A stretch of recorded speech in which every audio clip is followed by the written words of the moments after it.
Je constate quand même qu'il y a des gens qui ne dorment pas dans le pays. À tout moment, ils peuvent répondre à votre appel. Bon, déjà en premier, moi. Voilà. Et après, je remarque que Henri Nyambodé aussi ne dort pas. Je remarque que des gens comme Sergino Lokosu ne dorment pas. Des gens comme Hugues Zogo ne dorment pas.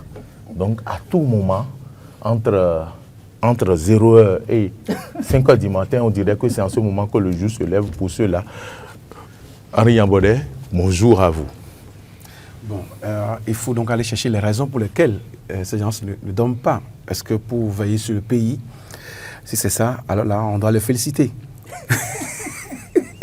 Ou bien, est-ce que c'est pour veiller sur les intérêts personnels? On va aussi aller chercher ça. De toute façon, c'est bien également donc d'être resté en éveil pour surveiller le pays. Bonjour à vous. Bonjour, Henri Nyambodé. Hector Zogo. Bonjour à vous, Henri Nyambodé. Hector Zogo, bonjour.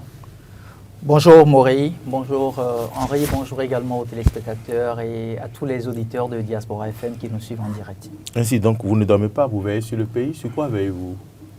Vous savez qu'il faut être à la quête de l'information, être au courant de la dernière actualité en vue de pouvoir être davantage utile à la nation.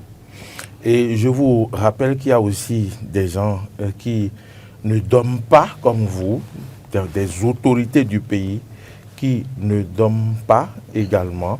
Et donc, ne vous en faites pas. Ça veut dire que ce que vous cherchez, d'autres également sont en train de chercher. Et voilà, on va y aller tout de suite pour donc le premier sujet. Le premier sujet de ce jour.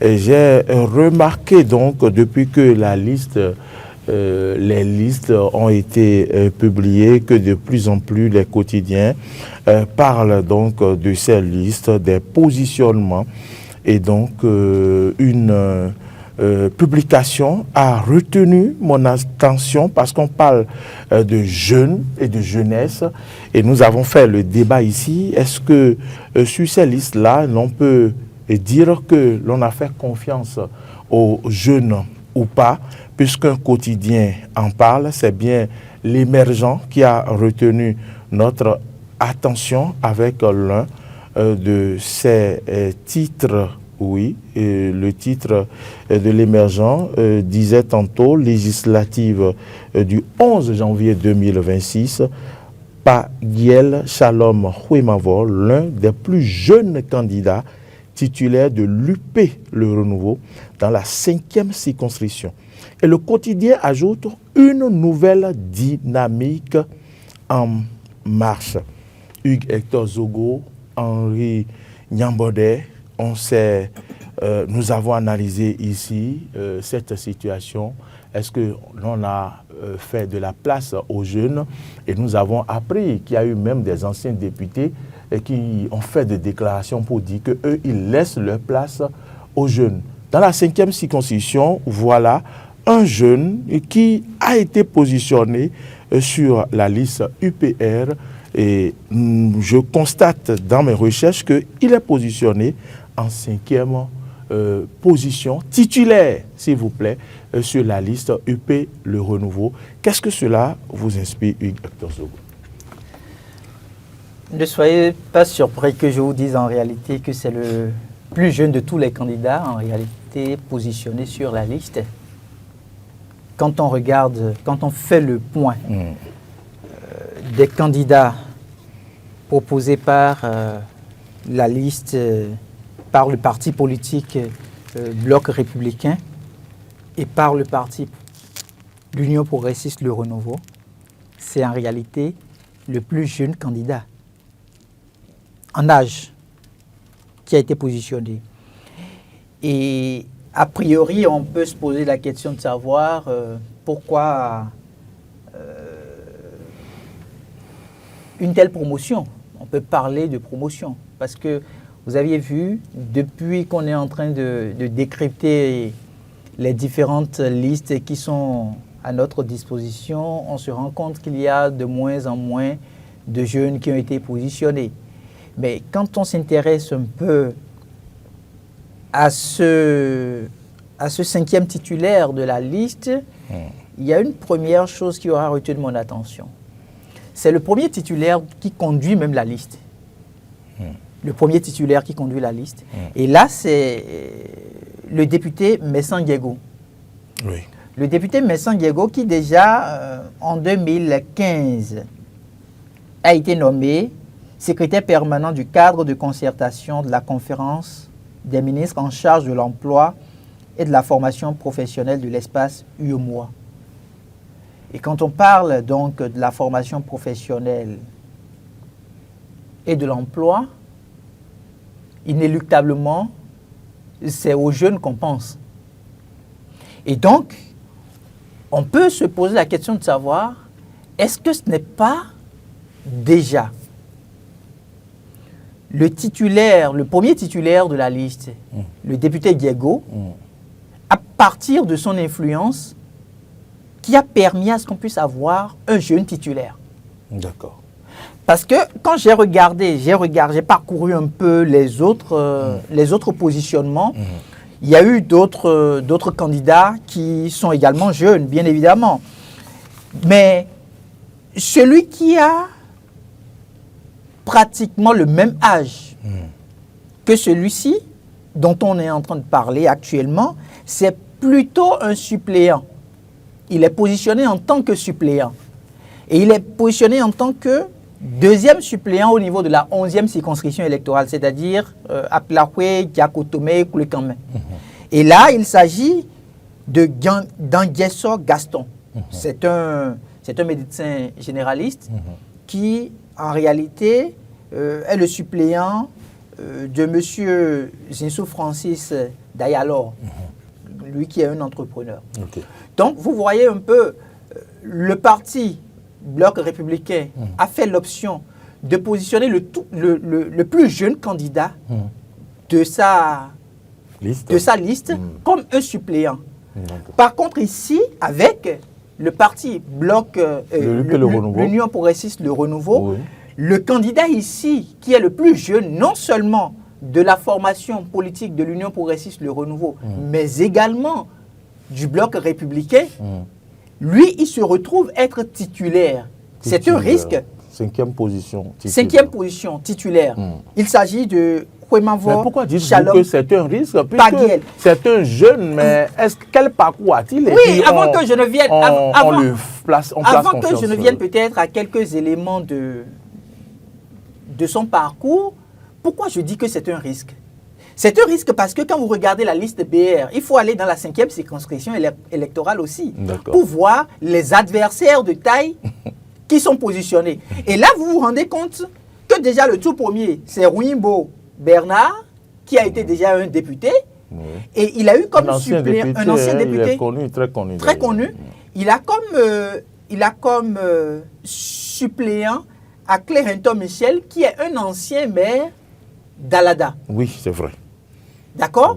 Donc, ça fait déjà 2 poids très lourds sur la liste BR, toujours au niveau de la 5e circonscription. Et vous aviez M. Poisson Pierre-Henri, qui de justesse a manqué d'être député pour cette mandature en cours.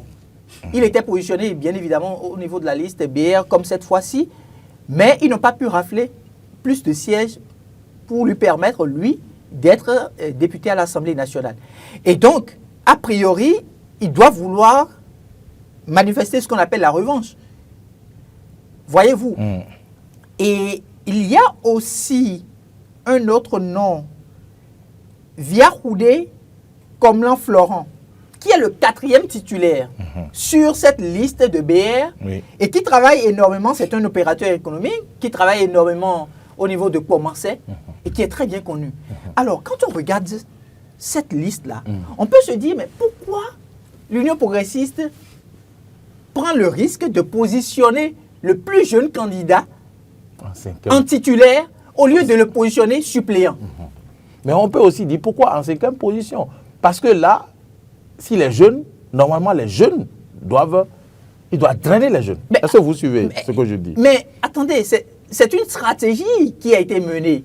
Et c'est là que je parle de l'influence du premier titulaire, le député Messan Diego. Parce que lui, il a plus travaillé avec les jeunes. Donc, il connaît la dynamique des jeunes.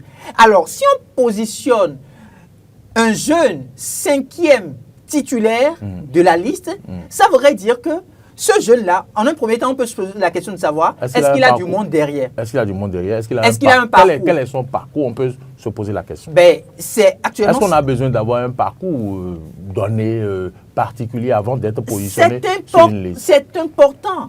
Ce n'est pas parce que vous êtes jeune que systématiquement on va vous positionner.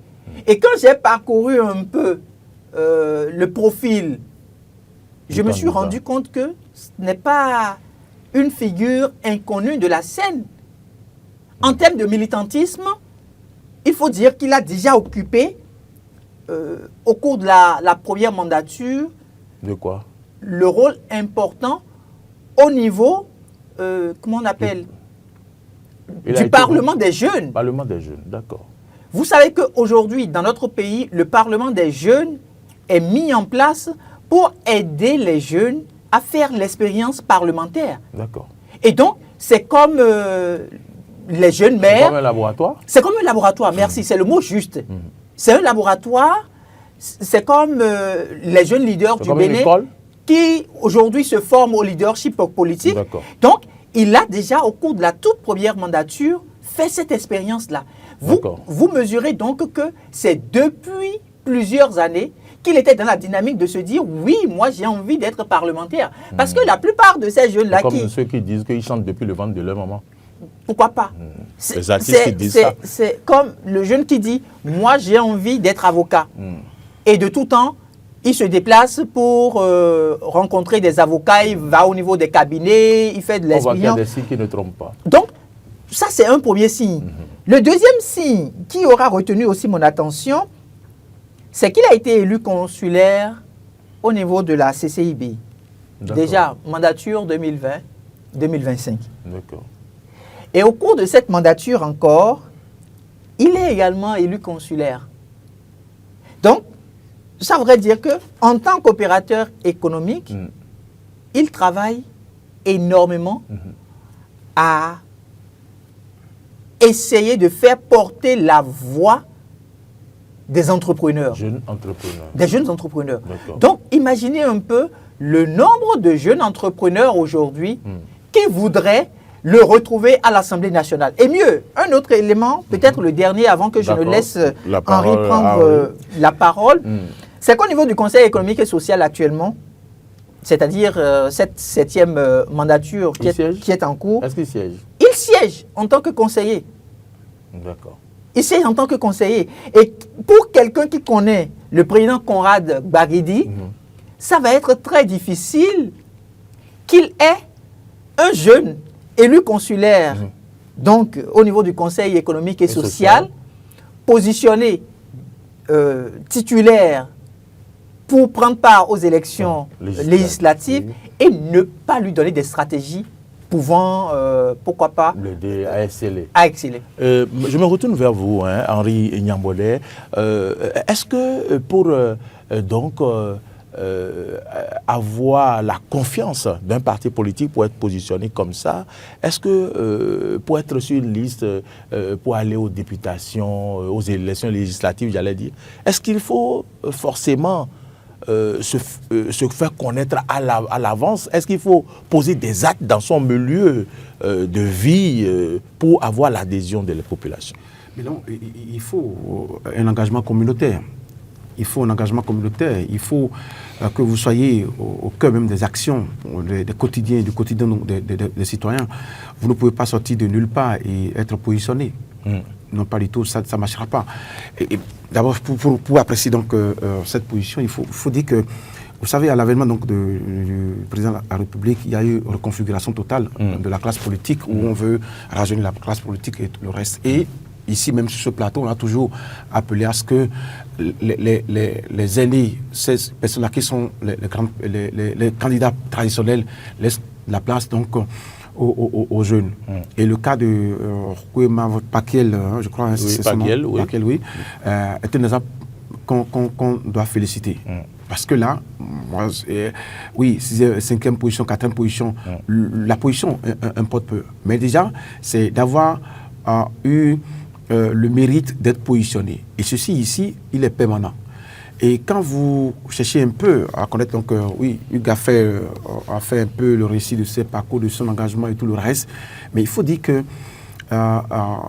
ce jeune dont on parle aujourd'hui, c'est un jeune qui n'est pas sorti de nulle part, qui est reconnu, au-delà donc, de par son engagement communautaire. C'est un jeune qui a toujours travaillé aux côtés donc, de la jeunesse. Et quand vous prenez donc, les communes qui composent la 5e circonscription électorale aujourd'hui, vous verrez qu'il y a au moins 35% de la population qui est jeune. Donc c'est un atout favorable donc, pour ce jeune-là d'être porté par la jeunesse. C'est vrai que... Est-ce que vous voulez dire, je vais aller droit au but, hein, est-ce que vous voulez dire alors qu'il y a forte chance que la liste UP rafle tous les sièges? Oui, c'est bien possible, parce que... Oui, connaissant l'autre mastodonte de Rouimbo sur la liste bloc républicain. Non, écoutez, s'il vous plaît, on va vous dire. Aujourd'hui, que veut le peuple? Vous avez certaines... frange de la population souhaite bien sûr qu'on n'ait plus à faire avec cette traditionnelle l'ancienne classe. D'accord. L'ancienne classe. Et donc, que ce soit Mouimbo, que ce soit Poisson-Henri, que ce soit ceux-là que vous avez cités, eh bien, les gens, ils ont été à l'action. Ils ont vu faire. Et donc, on veut une nouvelle dynamique aujourd'hui. Cette dynamique-là, c'est ça également. C'est avec la jeunesse. Et on a toujours chanté qu'on laissait la place à la jeunesse, que la jeunesse aille faire ses preuves également, faire de lance et tout le reste. Et donc, on voit que quand vous prenez Commencer aujourd'hui, encore on sait ce qui va se passer avec bien sûr, les autres listes dans cette commune, d'accord? Ouida, où bien sûr il est proche donc, de la population, il n'est pas resté seulement à Alada. Et quand on prend Alada, où il est bien ancré, quand on prend Tofo et Tori, et donc forcément aujourd'hui, ces jeunes-là qui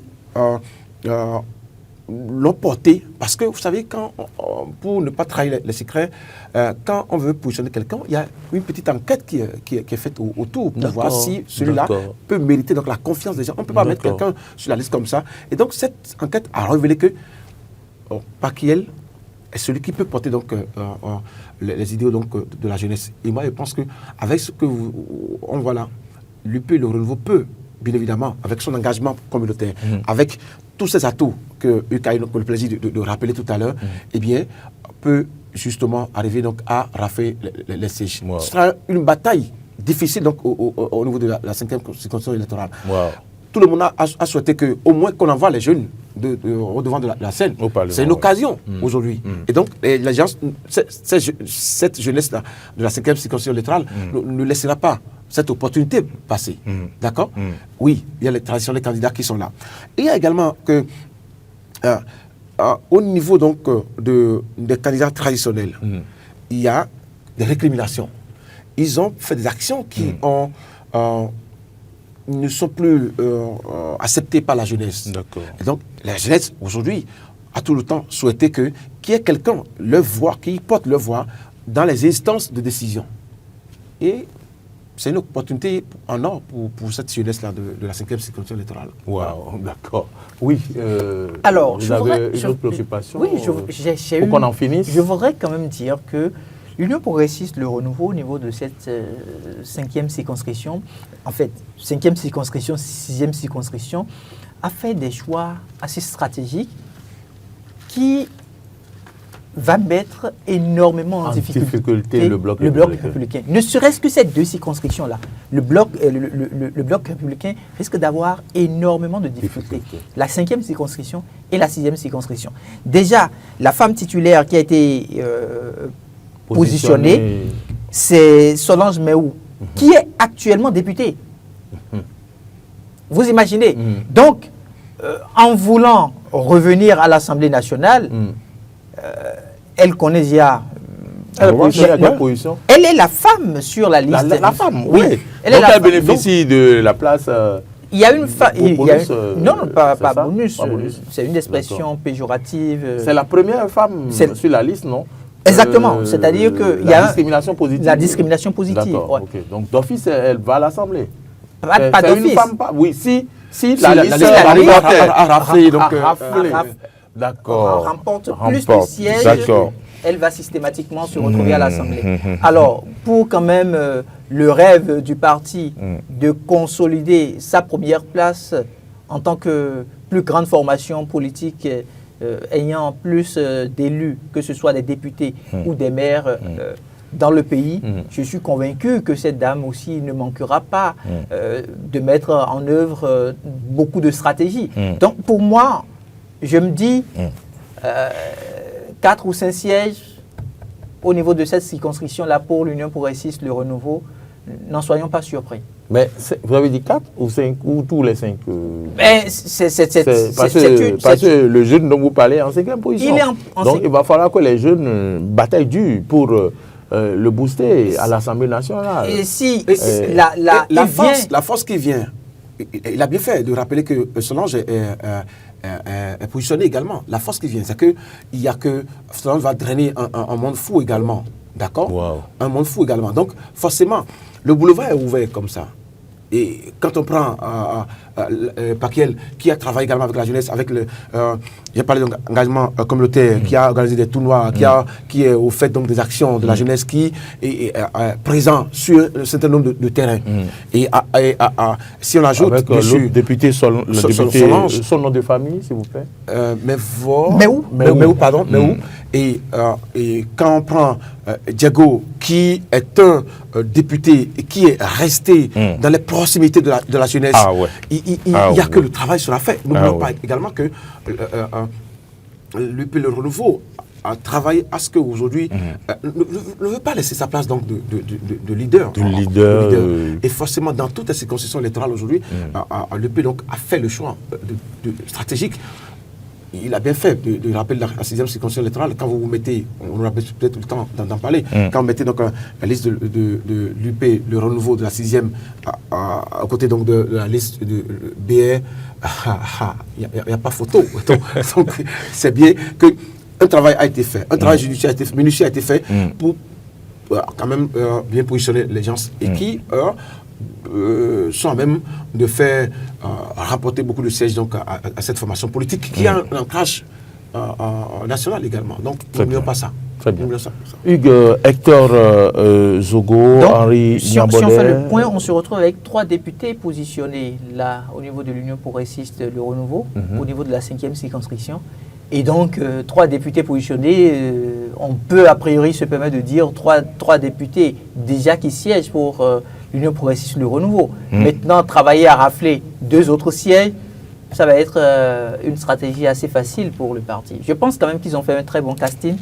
Et ça permettrait aussi à Alada de dire que le plus jeune député de la prochaine mandature vient donc de cette localité. C'est aussi un atout. C'est un atout très important. Parce que pour élire, par exemple, le bureau de l'Assemblée nationale, vous savez que le présidium est composé du plus jeune. Oui, c'est vrai. Et du plus ancien. Oui. Donc, tout ça aussi, c'est quand même des données sur lesquelles il faut énormément compter. Il faut compter. Ouais. D'accord, voilà, nous allons donc aborder un deuxième sujet sur ce plateau, si vous me le permettez. Henri Niambodet, Hugues, Hector Zogo, quel sera ce sujet lorsque nous avons parcouru les quotidiens? Un autre sujet a retenu notre attention, c'est bien cette tournée d'explication de la Constitution. Et le quotidien, le quotidien Dynamisme Info, titre tournée d'explication de la Constitution, ventre affamé, point d'oreille, avec un point d'exclamation. Avec un point d'exclamation, Marcel Yedo, tournée d'explication de la Constitution, ventre affamé, point d'oreille. Henri Niambodet, est-ce que ça a quoi avec un ventre affamé lorsque l'on veut donner des explications aux populations par rapport à la Constitution, par rapport aux changements opérés dans la Constitution. Quand même, les populations doivent savoir leurs droits en ce qui concerne la Constitution, mais également leurs devoirs. Quand on n'avait pas révisé la Constitution, les populations ne mangeaient pas. C'est terrible. Allez, est-ce que le ventre affamé n'a pas besoin d'avoir la vraie information? C'est la première question qu'on va se poser. Est-ce que le ventre affamé n'a pas besoin d'avoir les informations justes et crédibles? Est-ce que le ventre affamé n'a pas besoin, bien évidemment, d'être au parfum des réformes qui ont été opérées au niveau donc, de la Constitution? Est-ce que le ventre affamé n'a pas besoin d'être informé des réalités qui sont inscrites dans la nouvelle Constitution? On dira oui. Et donc, quand on prend après le vote de cette loi-là, le 15 novembre dernier, il faut rappeler qu'il y a eu beaucoup d'interrogations. Il y a question de trêve politique, à quoi ça retourne. Il y a question de transhumance. Est-ce que c'est parce que ce qui s'est passé avec le parti LD qui a amené à instaurer, à formaliser cette interdiction désormais? Est-ce que le Sénat, qui fait beaucoup de polémiques aujourd'hui, est-ce que le Sénat va permettre au prochain président de travailler? Est-ce qu'il y a beaucoup de questions? Et donc, si même le ventre est affamé, il a besoin donc d'aller entendre les informations, les explications pour s'approprier, pour bien demain se dire, écoutez, par rapport à telle chose, voici ce qui en est. Parce qu'en réalité, c'est quoi? Quand il s'est agi de modifier donc, la Constitution, il y a cette polémique-là, parce que d'abord, la liste n'a pas été, la monture n'a pas été rendue publique et tout le reste. Dès que ça a été voté, il y a cette polémique-là qui est sortie, trêve politique. On ne veut pas que les gens qui aient des partis politiques dans le Bénin, on ne veut plus qu'il y ait opposition. Mais ce n'est pas ça. Quand on parle de trêve politique aujourd'hui, oui, le parti politique, il y aura animation de la vie politique, pas les partis politiques, que ce qu'ils relèvent de l'opposition ou de la mouvance présidentielle. Ils vont continuer toujours donc, d'animer la vie politique, mais en critiquant, en faisant donc, des critiques objectives et constructives. Et donc, si par exemple, oui, vous avez porté donc veste aujourd'hui pour venir à la télé, vous êtes président, on dit, monsieur le président, si vous allez donc parler avec la population, vous n'avez pas besoin de porter de veste, vous avez besoin de porter une tenue traditionnelle pour être plus proche de la population. C'est des critiques qui... on peut même nouer un pain au cou, voilà, c'est cela qui me plaît. Voilà, donc c'est des critiques comme ça, mais à critique à valeur compétitive. C'est-à-dire que de tout ce qu'on dit là, non, écoutez, n'allez pas de ce chemin-là parce que là, voilà ce que... Non, on ne veut pas ces critiques-là. C'est ça qu'on met dans trêve politique. Quand on prend également le Sénat, et puis tout ce qu'on a dit autour du Sénat, oui, dans nos villages, dans nos contrées, même chez nous, dans nos familles, il y a toujours un collège de sages qui mettent donc, à disposition les expériences et tout le reste. Je dis ça comme ça, pour quand même apporter une plus-value à cette jeunesse-là. Quand les autres ont été donc au fait de la réalité et qu'ils ont besoin, oui, ils sont mis devant la scène, ils ont besoin quand même qu'on leur apporte, monsieur, des informations, qu'on leur dise en temps normal, écoute, quand tu te retrouves face à cette situation, voici comment on gère ça. Mais si tu n'es pas là et qu'il n'y a pas quelqu'un à côté de toi, un seul à côté de toi, tu vas faire les choses de travers. Donc, voilà, pour parler en termes simples, le rôle qui est dévolu donc au Sénat. Non, le Sénat ne fera pas, ne donnera pas l'opportunité à Patrice Talon d'aller faire un troisième mandat. Non, pas du tout. Le Sénat ne donnera pas l'opportunité donc à Patrice Talon de toujours continuer à gouverner. Non. Le Sénat ne fera pas un certain nombre de choses, ne donnera pas cette opportunité là. Et quand on parle également de la transhumance politique, oui, on sait ce qui s'est passé avec le parti LD, et tout le monde ici même, on a décrit le fait qu'il faut des lois qui, bien évidemment, arrivent à stopper ça.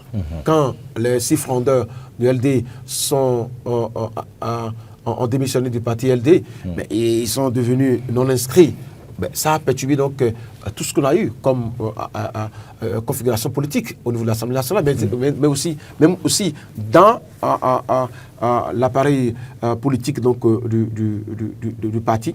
Ben, il faut arriver à arrêter ça. Et donc aujourd'hui, si quelqu'un est mandaté et qu'il démissionne, il perd automatiquement son mandat. Est-ce que la population n'a pas besoin de savoir d'en savoir un peu plus sur ça? Est-ce que la population n'a pas besoin d'en savoir un peu plus sur un certain nombre de choses? Et d'autres questions que les gens se posent, c'est de savoir pourquoi c'est maintenant qu'on a commencé à tourner. On va répondre tout à l'heure. Très bien. D'accord.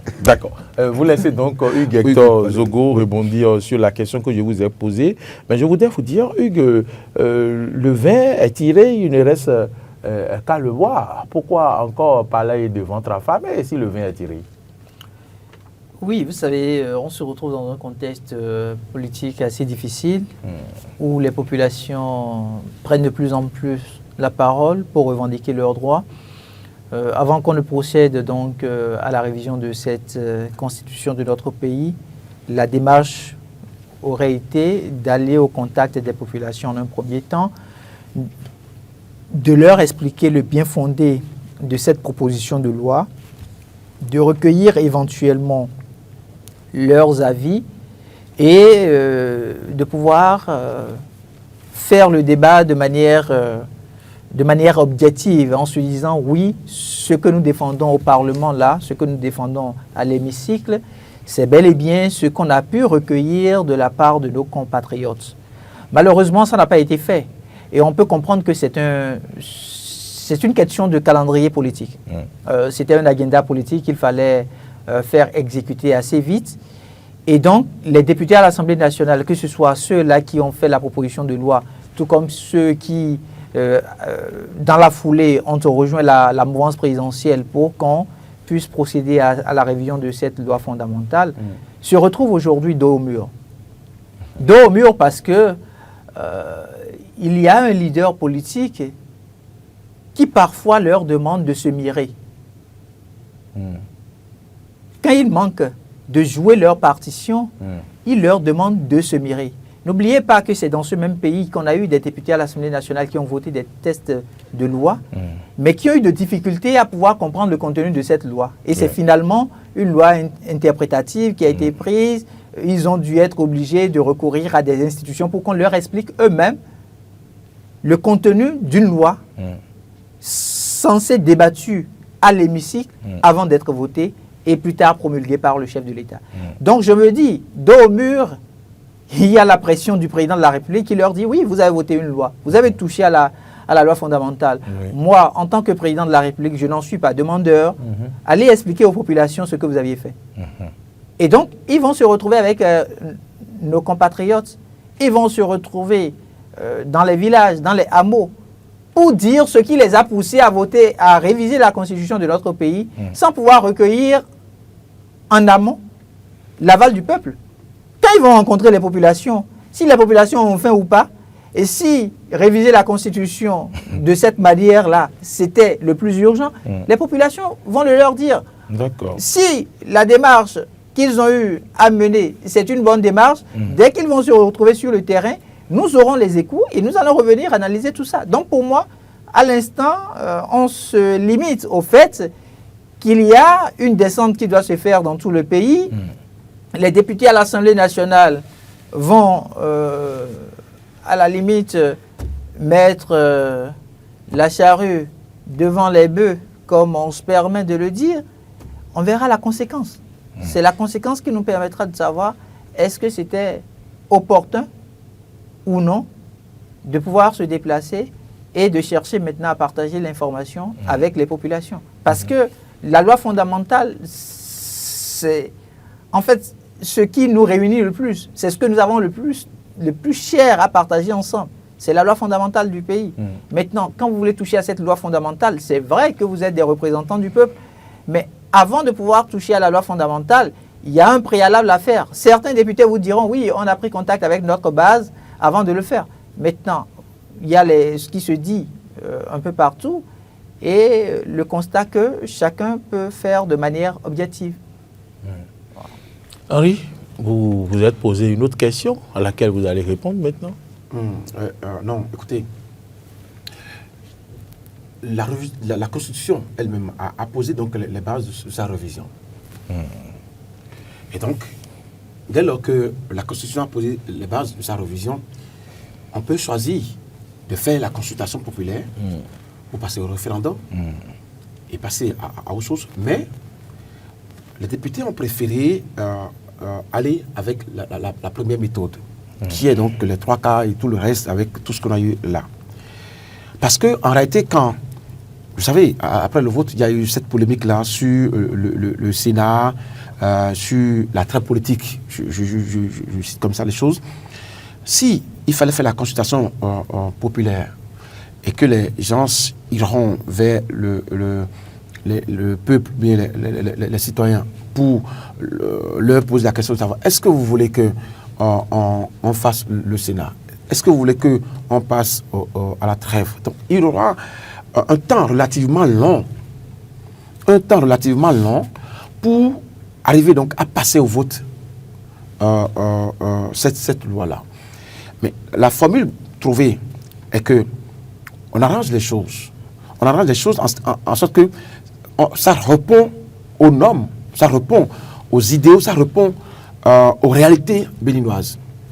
Pour ne pas se laisser emporter dans les interrogations, dans les dérivations. Je dis ça comme ça, hein, dans bien des choses pour que on passe plus de temps et on vient au finish, on ne vote pas la loi. Par exemple, quand je prends de 5 ans à 7 ans, nous avons choisi, en fait en 2026, on a dit qu'il faut désormais donc passer à l'année électorale. Et l'année électorale, si on doit faire l'année électorale et que on choisit par exemple de ramener le mandat présidentiel à 7 ans, parce que pour ce qui est dit là, pour mener, déployer son plan, son programme, il faut du temps.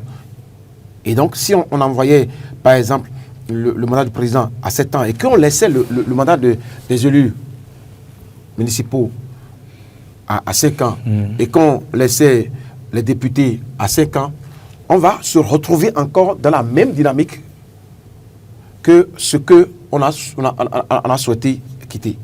C'est-à-dire qu'on a dit, désormais, nous devons avoir une année électorale. Oui. Et donc, on ramène tous les mandats. Il faut aligner les mandats. Et donc, on sait qu'en 2026, on fait les élections. Ça fait dans 7 ans. Dans 7 ans. 7 ans, on aura également les élections. Alors que si on regardait pour le président ou bien pour les députés ou bien pour une autre classe à 5 ans, par exemple, on risque donc de faire l'élection après 5 ans. Et donc l'année électorale, le choix de l'année électorale ne sera plus respecté. D'accord? Donc on a besoin quand même de passer vite pour après promulguer la loi pour que ça rentre en vigueur. C'est vrai qu'il y a une autre question qui est là, qui dit il n'y a pas de disposition transitoire.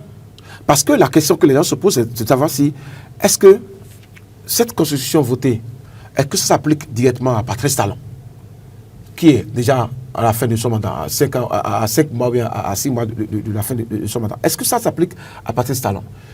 Mais non. C'est pour ça qu'il faut aller expliquer aux populations que... Je suis à la limite scandalisé par ce que j'entends de mon cher Henri ce matin. Ah bon? Oui, je suis à la limite scandalisé parce que je ne conçois pas qu'il y ait une raison fondamentale qui pousse les députés à l'Assemblée nationale, une raison surtout de calendrier qui fait qu'on dit, je l'entends dire, il faut qu'on aille vite. On parle de la loi fondamentale.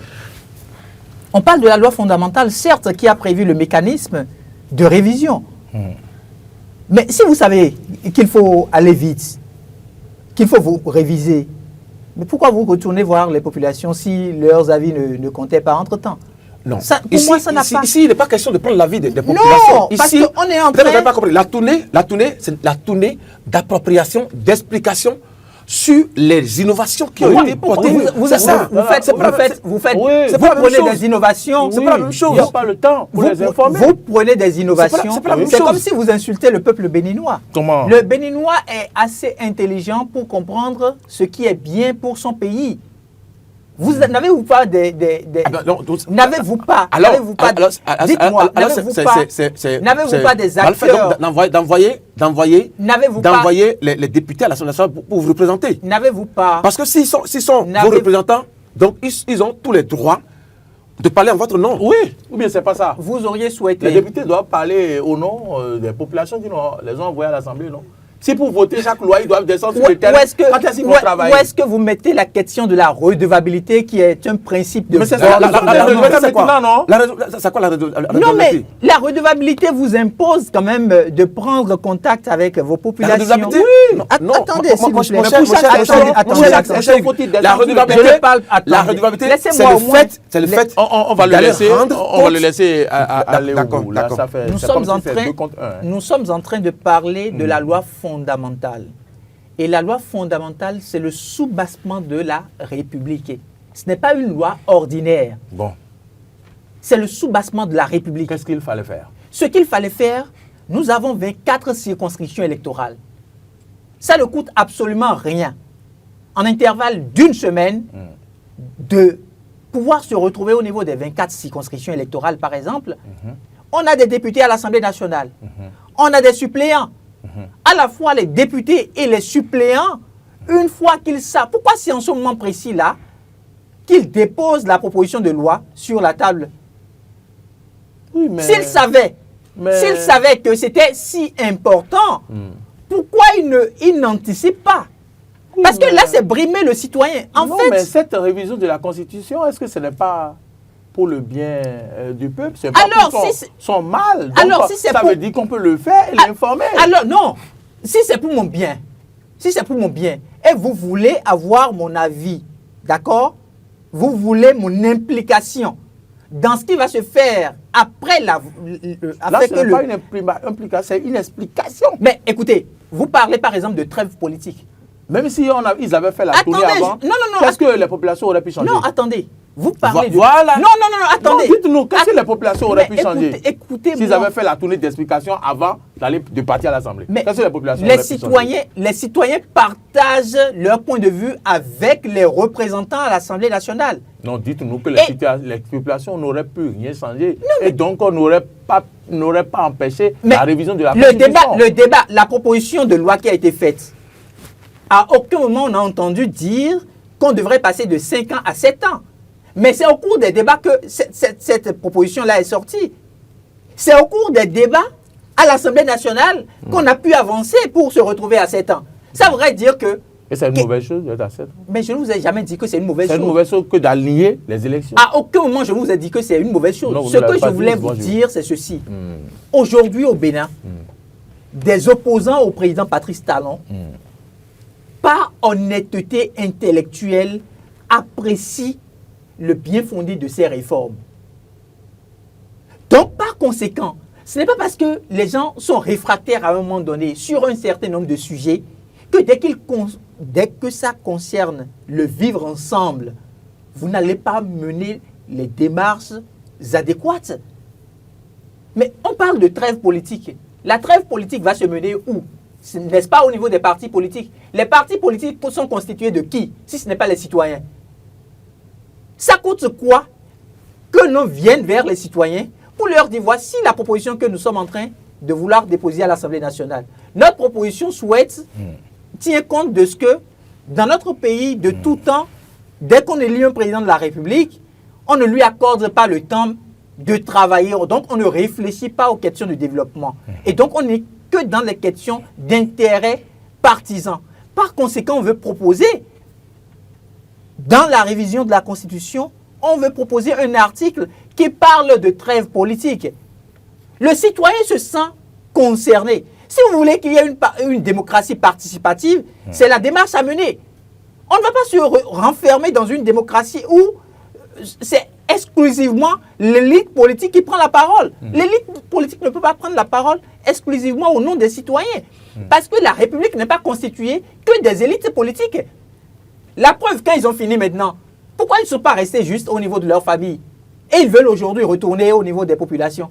Vous n'en êtes pas. Je ne suis pas d'accord. Moi, c'est une démarche, pour moi, c'est une démarche bancale. C'est vrai c'est vrai que C'est il une y a- démarche à saluer quand même. non, je ne salue pas cette démarche. Parce que on pouvait ne pas faire cette démarche. Mais ça ne dérange pas. Nous allons Il y a eu constater. d'autres lois qui ont été votées sans qu'on aille Non, c'est ce que faire je vous des explications. Ou c'est bien ce que Henri, je vous refuse. Henri, vous avez la Je parole. vous ai dit quelque chose tout à l'heure. Monsieur Hugues. Permettez. Je vous ai dit quelque chose tout à l'heure et vous n'avez pas tenu compte de ça. Je C'est vous ai quoi? dit, le leadership du président Patrice Talon est assez fort. En fait, le président leur dit, vous êtes en train de vous moquer de votre personnalité. J'ai pris part à un atelier il y a quelques jours et on a posé la question de savoir au médiateur de la République, écoutez, l'institution qu'est le médiateur de la République reçoit pratiquement le financement de la part de l'État. Mais est-ce que, en tant que médiateur, donc personnalité, vous retrouvant à la tête donc, de cette institution-là, est-ce que vous arrivez à être libre de vos engagements? Ou est-ce que vous recevez d'ordre de la part du président de la République? Et vous savez celui qui a répondu à sa place? Non. C'est l'ancien président de la Cour suprême, Abraham Zizino. Il était à la formation aussi. Il était aussi président. Personne ressource. Personne ressource. C'est lui qui a répondu et qui dit, à aucun moment, lui, il a servi à la fois le président Soglo et le président Kérékou, mais à aucun moment il n'a reçu d'injonction de la part de l'un des deux présidents de la République. Et que dès qu'on vous nomme, ou dès que vous êtes élu, c'est à vous de démontrer votre intégrité morale. Le président de la République ne leur demande pas aujourd'hui de faire ce qu'ils font là. On vous dira que c'est Patrice Talon qui est à la base de tout ça. C'est pourquoi on a révisé la Constitution de cette manière. Et voilà aujourd'hui le président de la République qui leur demande allez voir les populations pour leur dire ce que vous avez fait. Et quand ils vont retourner maintenant à la base pour rencontrer les populations, ils se rendront compte que c'était aussi simple d'aller à la base, de dire voici ce que nous faisons comme nous voulons comme proposition de loi. Mais vous pouvez même aller rencontrer les citoyens et ne pas tenir compte forcément de tout ce que vous aviez entendu. Mais pourquoi vous ne tenez pas compte de ce minimum de considération vis-à-vis du citoyen? Alors qu'on a opté depuis 1990 pour... C'est de moi qu'il s'agit. Non, mais je m'adresse aux députés à travers votre personne. Ah bon? On a opté depuis Ah oui, je 1990 suis député. pour la démocratie participative. Regardez toutes les organisations, tous ceux qu'on a comme partenaires techniques et financiers. Dès qu'il y a un projet du gouvernement, il y a toujours un volet de participation du citoyen. Et alors, pourquoi c'est quand il s'agit de la loi fondamentale qu'on se comporte de cette manière-là vis-à-vis du peuple béninois? On comprend votre Moi, je suis très désolation. Oui, je suis très déçu. Vous avez dit ce que vous pensez. Oui, je Est-ce suis qu'on très peut déçu. écouter Henri maintenant? Ou Oui, bien on peut Henri l'écouter. encore va arriver des choses à vous? Non, On peut l'écouter maintenant. Je vais revenir On sur connaît ça. votre À cœur position. joie. On Bon, peut l'écouter. Henri, on vous écoute maintenant. Heureusement, il n'est plus scandalisé parce qu'il a repris le bout de phrase, certaines expressions que j'ai utilisées pour expliquer, par exemple, que il fallait faire ça. Mais la tournée est appelée tournée d'explication, d'accord? Et la notion de redevabilité impose aux élus, qu'ils soient, comment on appelle, députés ou autres, et bien sûr, d'aller rendre compte à la population, aux mandants, dès qu'une action a été faite. Vous mettez en doute également, vous êtes scandalisé quand le président Patrice Talon avait fait sa tournée dans le pays. Mais il a posé des réformes sans consulter le peuple. Mais c'est une erreur, ne dites pas ça, ne faites pas porter ça au président de la République. Non, attendez, Parce je vous qu'il y a donne- ce qu'on je vous appelle donne- le je vous programme donne- d'action je- du gouvernement. je vous donne juste Et ça. le programme d'action du gouvernement, c'est un outil. c'est un Justement. outil. C'est que vous avez fini. Non, ce qu'il dit là, c'est très grave. Non, c'est Il pas faut grave. porter au président de la République quelque Est-ce qu'on chose peut de le très suivre? Je vous donne- dangereux. je- Est-ce que vous pouvez le suivre? Parce que vous activez régulièrement. Mais ce qu'il dit, c'est dangereux. Oui, mais suivez-le, prenez note. C'est tournée d'explication. Prenez note. On y va. Attends, Vous avez la On va parole. ramener Hugues à un niveau d'abord. C'est tournée d'explication. Il a pris le calepin. Pas tournée de. C'est pas une consultation populaire. Si c'est une consultation populaire, on donne donc la possibilité aux citoyens d'aller, donc de dire par rapport à telle proposition, je prends Sénat, je prends 7 ans, je prends n'importe quoi, trêve politique, de donner leur avis sur ça, avant de passer au référendum. Mais puisque la Constitution elle-même a prévu le mécanisme de la reviser. Je ne vois pas où se trouve le problème.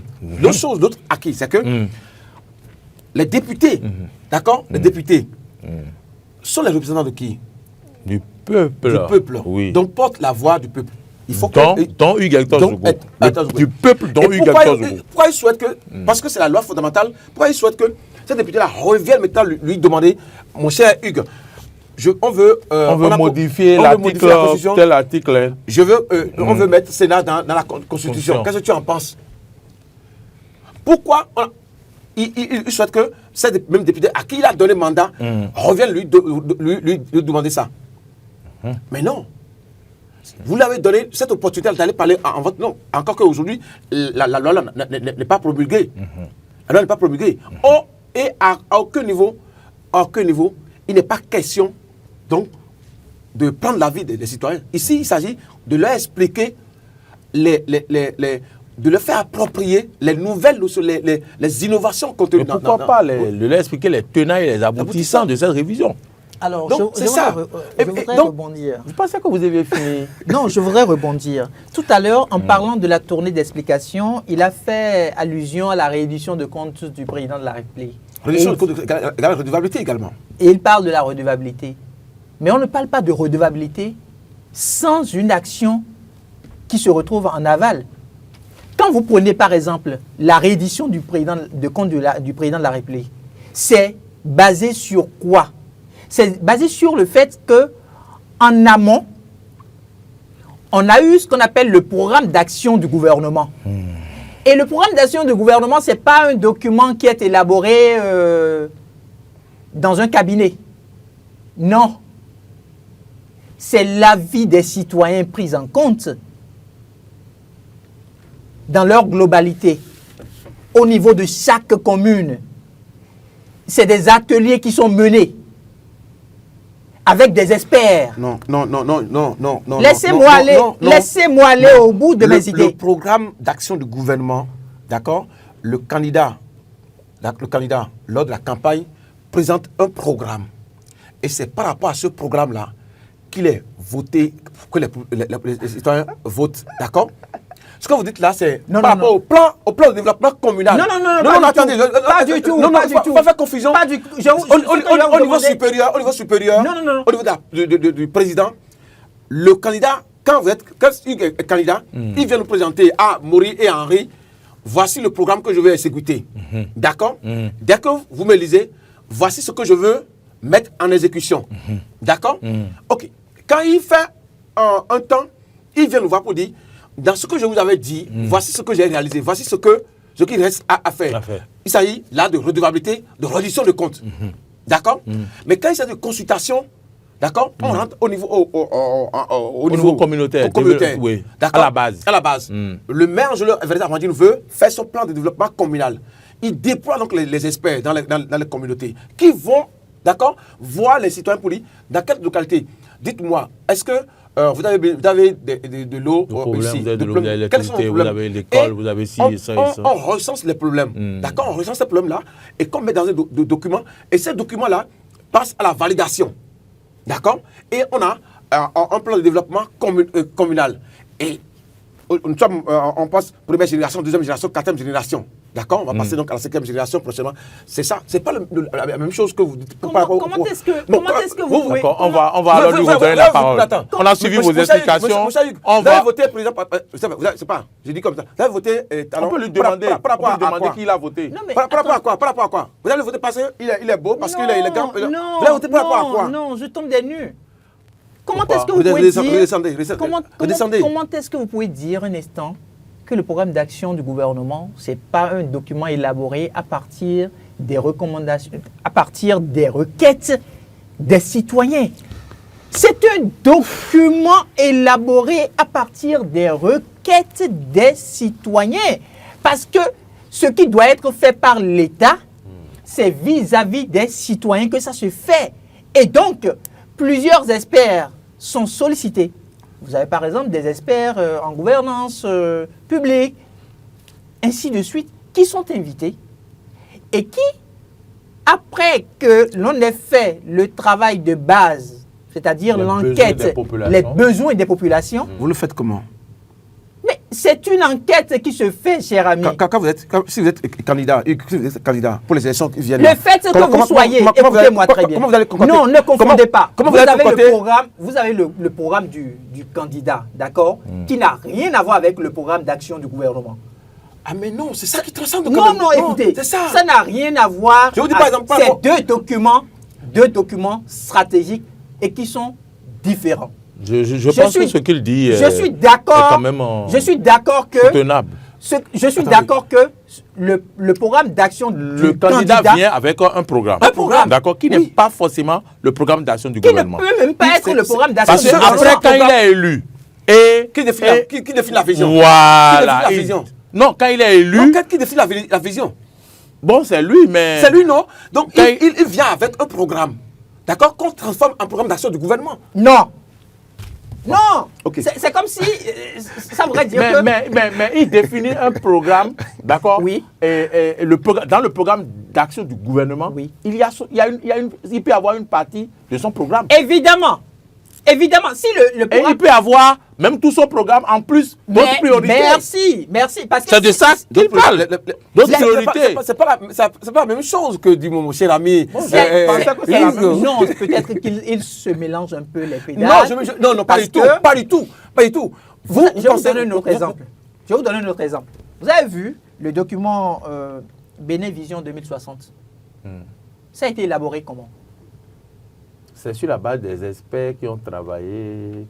Il paraît que c'est depuis des années que les experts travaillent sur des questions, des domaines.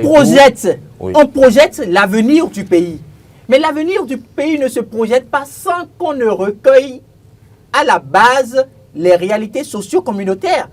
Il faut qu'on sache, par exemple, si le candidat, je vais vous donner un exemple simple, dans le programme de Patrice Talon, s'il avait prévu en tant que candidat, dans son document structurel de vente de son image en tant qu'acteur politique... vous rejoignez en fait, c'est juste une petite nuance. C'est juste une petite nuance. S'il avait prévu, d'accord, réaliser des infrastructures routières pour Abomey-Calavi, alors que Abomey-Calavi n'en a pas besoin en ce moment précis. Lui, c'est parce qu'il a peut-être des amis à Abomey-Calavi qui se disent si je suis élu président de la République, je vais le faire. Mais les experts ne vont pas lui permettre ça. Parce que les experts vont sur... Les experts font des propositions, non? Ils vont sur... Ils vont encore suivre après ce qu'il lui veut faire. Mais c'est ce que... de sa vision. Mais en réalité, le programme d'action du gouvernement, c'est un document qui s'impose même au président de la République. C'est pourquoi j'ai fait référence au document structurel de la vision 2060. Le prochain président qui sera élu ne peut pas travailler à servir le Bénin sans le document stratégique de 2060. Je pense même qu'il viendra avec son programme quand même. Il viendra avec son programme. Et peut-être il va s'inspirer de cette vision. Il a son programme en tant que candidat. Mais dès qu'il est élu président de la République, le mécanisme est là. Donc le mécanisme... Et je pense que l'honorable... comment il s'appelle, l'honorable que j'ai reçu ici la semaine dernière, Degla, a parlé de ça. Voilà. Donc c'est pour vous dire quoi? Il a dit qu'il existe une vision, donc pour ne pas dire un carnaval, dans lequel tous ceux qui vont arriver vont s'inscrire et s'inspirer de ça pas la même pour le développement du pays. C'est pas la même chose que pour les communes. C'est un truc simple. Ce qui voudrait dire simplement quoi? Ce qui voudrait dire que le citoyen est au cœur du développement. Vous ne pouvez rien faire sans le citoyen. Les députés le savent. Et c'est ce que le président de la République est en train de leur dire. Je vous ai envoyé, vous êtes à l'Assemblée nationale en tant que député. Nous sommes dans un régime de séparation. Pour finir avec ce sujet. Nous sommes dans un régime de séparation des pouvoirs. Si vous n'assumez pas votre responsabilité. En fait, le président Patrice Talon, pour ceux qui ne le suivent pas très bien, c'est un président très intelligent. Pour finir avec ce sujet. Je n'ai pas fini, hein. Je vais terminer ce que je veux dire là. Comment vous n'avez pas fini? Le président Patrice Talon, vous avez vu juste là, il n'a pas promulgué. Hein. Comment vous n'avez pas fini? Vous avez vu, il n'a pas promulgué. Il n'a pas promulgué ce qu'ils ont fait. Si c'était si urgent. Comment vous n'avez pas fini? Si c'était si urgent, pourquoi le président de la République n'a pas promulgué? Le président de la République n'a pas promulgué parce qu'il ne veut pas porter la responsabilité de ce que les populations n'ont pas été associées à ce qui a été fait. C'est pourquoi eux maintenant, ils ont dos au mur et ils sont envoyés au niveau de chaque commune Vous pour êtes expliquer. d'accord avec ce qu'il dit? Quand même, il me convainc. Hein. Oui, Il me le convainc. président de la République, il est très intelligent. Le rôle, Il me convainc. Il me convainc parce que il me rejoint maintenant. il y a eu des tests que le président a promulgué aussitôt le lendemain. Mais pourquoi il n'a pas promulgué ça là? Et ils sont en train de faire la tournée des Donc, tests. il me rejoint. Il me convainc. Non, il me rejoint. Moi, je ne vous ai pas rejoint. Non. Pas du tout. Mais il me convainc, Pas moi. du En tout. disant que oui, il fallait cette tournée-là. Pour expliquer, du moment où il y a cette Non, polémique-là, non, non, non. c'est en- La Oui. tournée qui veut se faire, maintenant, n'a pas la même portée que si elle avait été faite au départ. Mais je vous ai expliqué. elle se fait quand même. Elle se fait et le président de la vous ai République expliqué. nous Je vous ai montre en expliqué. fait Je vous le explique vrai pourquoi. visage. Le président de la République nous montre en fait le vrai visage des acteurs politiques que nous avons actuellement à l'Assemblée nationale. Il leur dit en fait, vous ne savez pas ce pourquoi vous êtes à l'Assemblée nationale. Vous n'êtes pas à l'Assemblée nationale pour vous. Bon, vous êtes à l'Assemblée nationale pour le peuple. Retournez voir le peuple. Le peuple leur dira ce qu'ils vont entendre. Très bien. Merci. Donc à vous. Vous avez fini. Vous avez fini. Parce que lui, il avait dit qu'il n'avait pas fini. Vous avez fini. Moi, j'ai fini. D'accord. J'ai fini et je lui dis Mais- qu'il fallait cette tournée-là. Il fallait cette tournée pour faire comprendre les innovations aux populations. Il fallait cette tournée. Si les députés restaient muets dans leur coin, on va continuer la polémique. Les populations suivent le débat Les- que les gens, les téléspectateurs, les auditeurs suivent le débat que nous faisons. Et ce n'est pas pour rien que le sujet actu décalé Même que si- j'ai prévu, même si les- que j'ai prévu même si les- est donc en relation Mais- avec cette tournée Dites- pour permettre aux gens de réagir. Dites-vous Si vous que- le permettez, on va dites- observer une courte pause et on va donc passer à l'actu décalé directement Même si les et donc députés ouvrir ne la faisaient ligne aux pas leur- téléspectateurs. même si les députés ne faisaient plus leur tournée, les populations étant au cœur du développement sont déjà allées chercher l'information et savent aujourd'hui ce qui se retrouve dans cette loi fondamentale révisée. Mais non, il y a une classe. S'il vous plaît, s'il vous plaît, Il y a une s'il vous classe. plaît. J'ai conclu le débat. S'il vous plaît, s'il vous plaît, s'il vous plaît, s'il vous plaît. Et Marcel Yado, merci de nous observer la courte pause.